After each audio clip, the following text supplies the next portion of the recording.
Hey guys, welcome back to the channel, and this is how to fix account action required Gmail.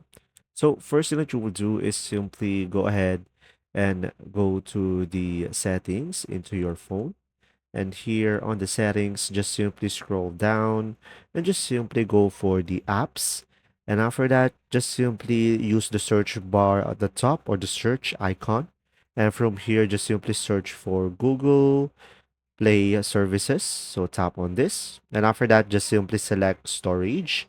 And here on the storage, guys, just simply go ahead and tap on the clear cache over here and tap on manage storage.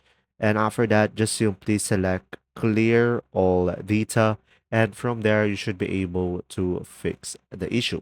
Another option that you have is just simply go to your Gmail, and now here, just simply select your profile icon in the top right corner and just simply tap manage accounts on this device down below, and just simply select the account that you are having problem with and just simply select remove account. And after that, just simply restart your device and just simply add the account back into your device by selecting add account, and just simply proceed with the necessary information and just simply sign in into your account. And there you go, you should be able to fix it.